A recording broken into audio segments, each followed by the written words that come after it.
Queridos amigos y amigas, es un gusto inaugurar esta escuela benedictina de discipulado y humanización con ustedes y comenzando con una primera propuesta del equipo de esta escuela de discipulado y humanización, que es un debate mensual sobre diversos temas y en particular temas que nos conciernen, que nos afectan directamente en la coyuntura actual.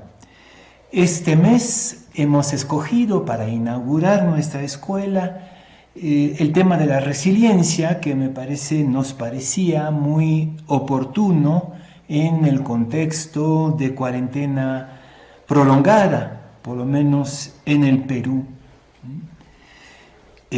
Vamos a trabajar con tres enfoques. Primero, una propuesta corta a nivel teológico, que dice la teología, que dice la fe, a propósito de la experiencia y del reto de la resiliencia.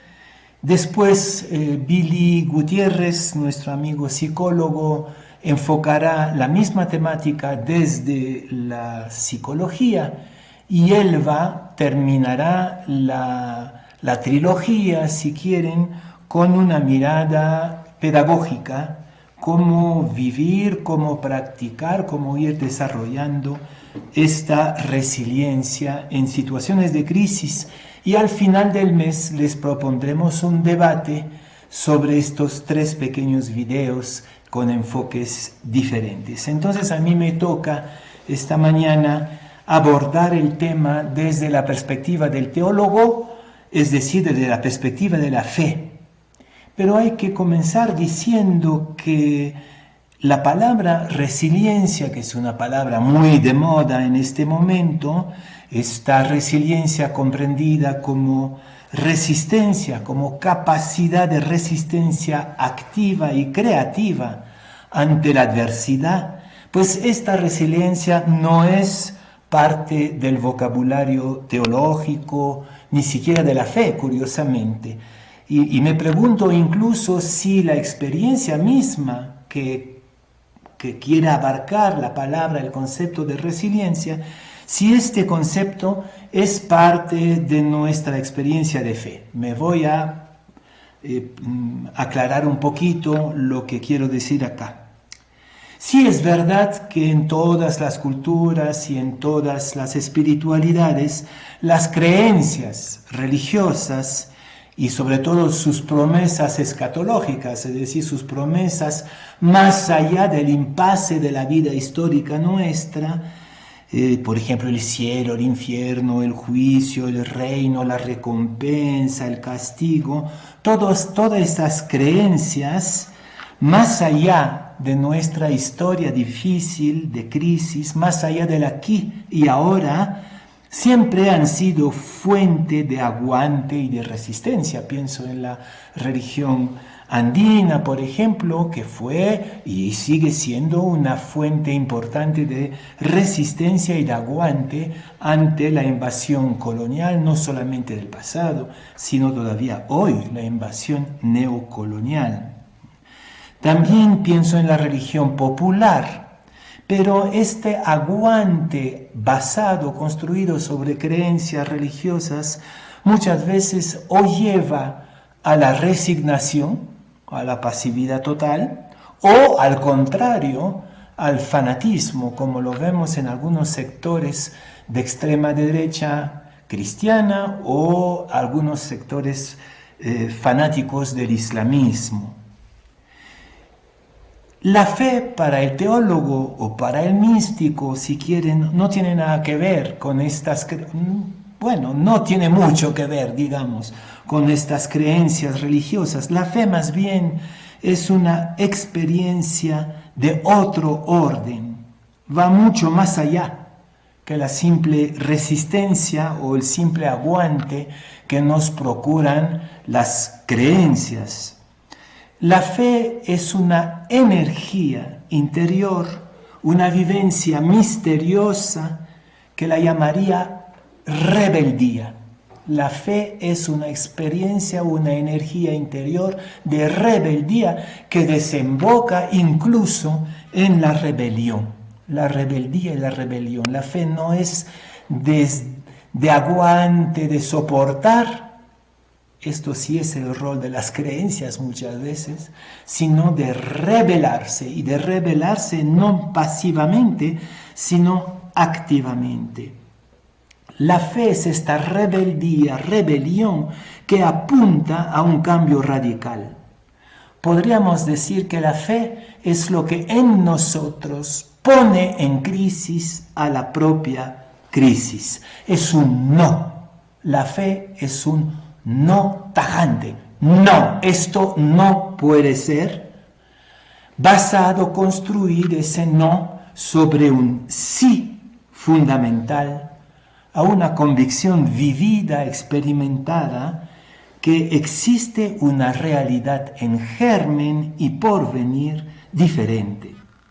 La raíz de esta rebelión, de esta rebeldía, es un dinamismo propiamente espiritual, que nosotros lo llamamos experiencia de Dios, pero creo que este tipo de fe no necesita de Dios de cierta manera. Nosotros sí lo basamos en una experiencia de Dios, y lo voy a retomar dentro de un rato, pero lo llamamos un dinamismo espiritual. La fe no es simple resiliencia en este sentido. Afirma ciegamente y sin ninguna prueba que un mundo diferente no solamente es posible, sino que está ya germinando entre nosotros. Es lo que en lenguaje del Evangelio llamamos el reino. El reino es la afirmación ciega, terca, de que otro mundo, o un mundo radicalmente otro, no un mundo en el cielo, ¿no? Sino que este mundo puede ser radicalmente otro, y ya está en germen entre nosotros. Y a nosotros, y también es parte de la fe, nos toca ponerlo en marcha ya, aunque todavía no lo veamos. Es el famoso ya y todavía, ¿no? Él está ya, y depende de nosotros que este ya empiece a florecer. Pero ¿qué cosa es esta experiencia fundamental que llamo rebeldía, que lleva a la rebelión? Pues yo creo que es una experiencia de Dios y de lo humano, inseparables, muy particular. Es una convicción revolucionaria de este no a causa de un sí, que se funda en una experiencia mística innegable. Como dice San Pablo en alguna parte, no sé si fue en mi cuerpo o fuera de mi cuerpo, no sé, lo que sé es que sí es así, ¿no? Entonces, la experiencia revolucionaria de Dios y de lo humano es una experiencia sí o sí que yo no puedo negar. Y esa experiencia es lo que dice San Juan: Dios es amor. Dios es pura relación de iguales, ¿no? No es una especie de potentado solitario y solterón, ¿no?, que mandaría desde su torre de control, ¿no?, o desde su trono, como muchas veces lo imaginamos, ¿no? No, nuestra experiencia mística es que Dios es pura relación de iguales. Dios es infinita reciprocidad. Reciprocidad de una misteriosa amistad cósmica. Dios es la amistad del cosmos. Una amistad que abraza toda la realidad y cada criatura. Esta reciprocidad de iguales es lo que yo llamo, desde muchos años, la República de los Amigos.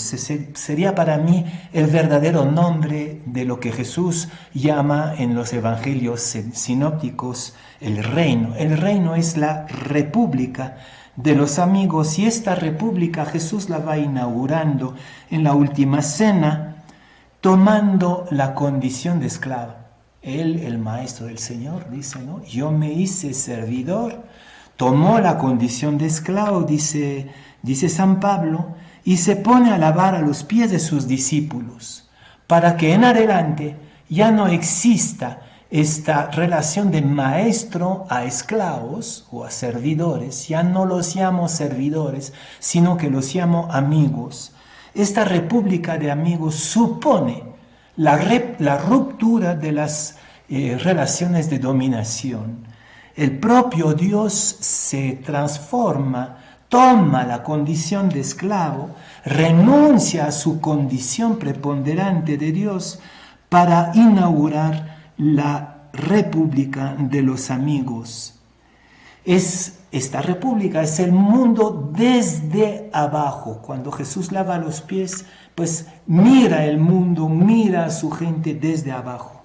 Esta república de amigos es Dios.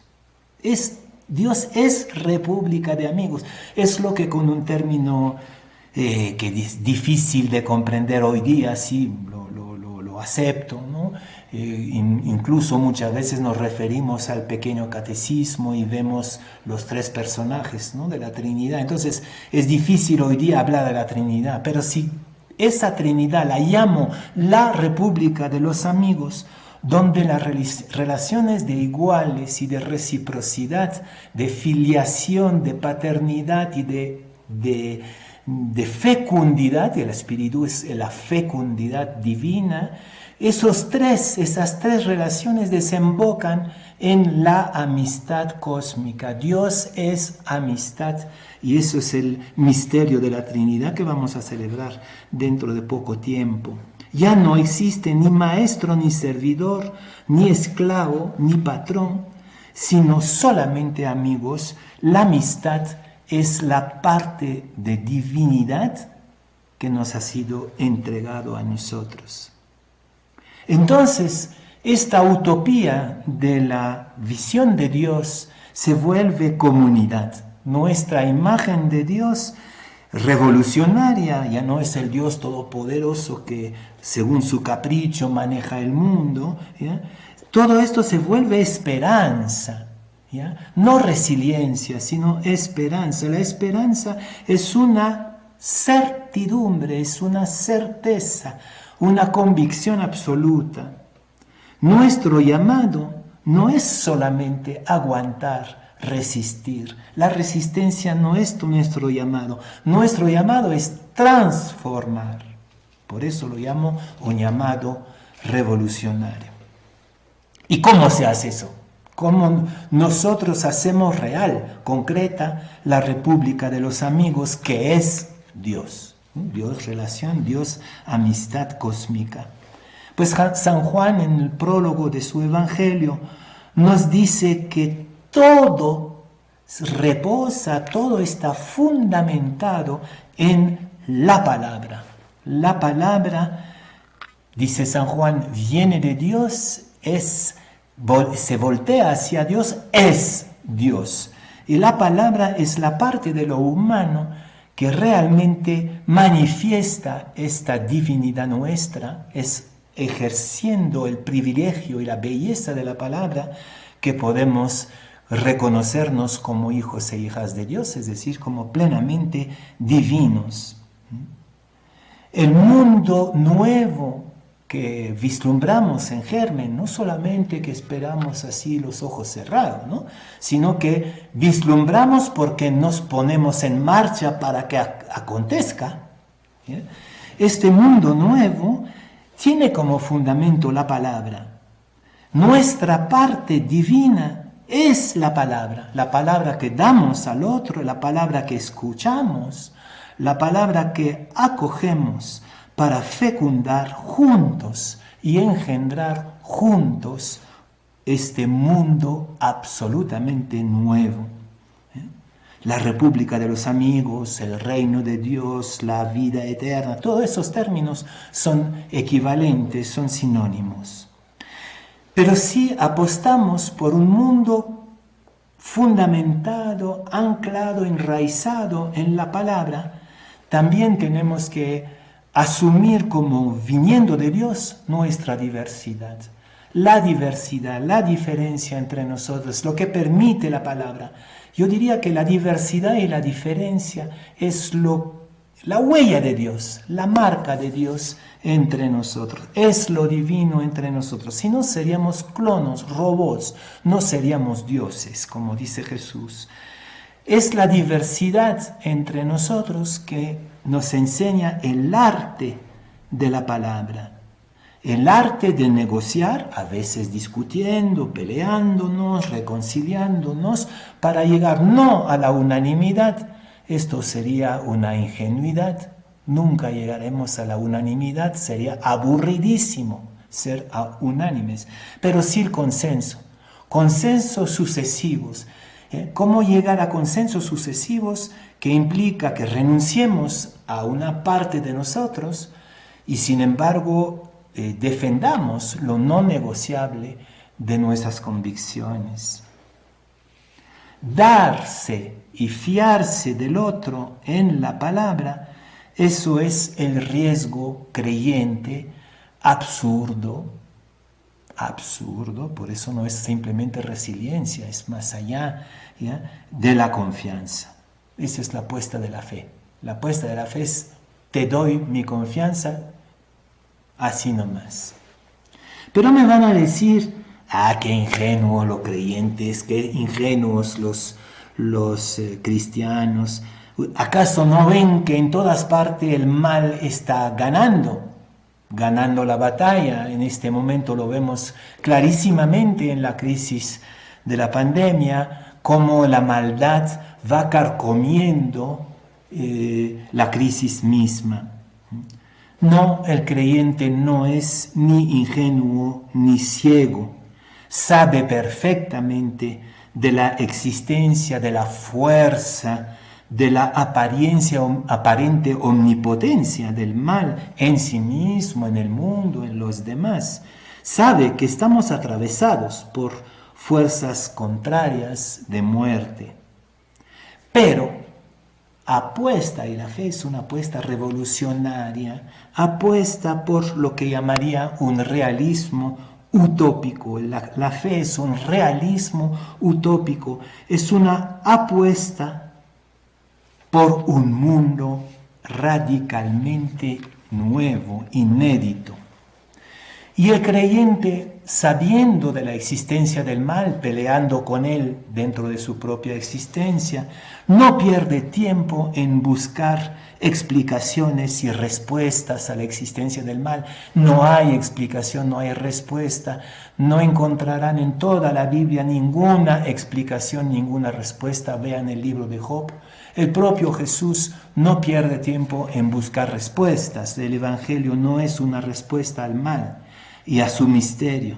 Más bien es la oposición al mal por la apuesta de una simple convicción: el mal no tiene y nunca tendrá la última palabra. Esa es la fe.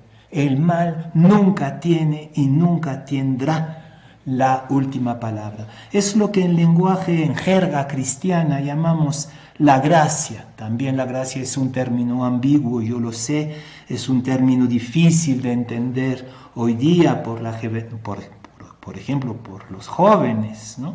Pero para mí la gracia es esta afirmación que toda realidad, incluso la realidad más oscura e inhumana, lo que está pasando, por ejemplo, con el racismo en muchas partes, en este momento en Estados Unidos, ¿ya?, que esta parte más oscura y más inhumana está atravesada por una fuerza de vida que es y siempre será la última palabra. Es lo que dice de nuevo San Juan en su prólogo: la luz brilla en la tiniebla.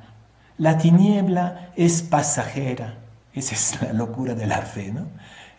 Lo que es eterno, lo que atraviesa todo, es la luz, es la vida.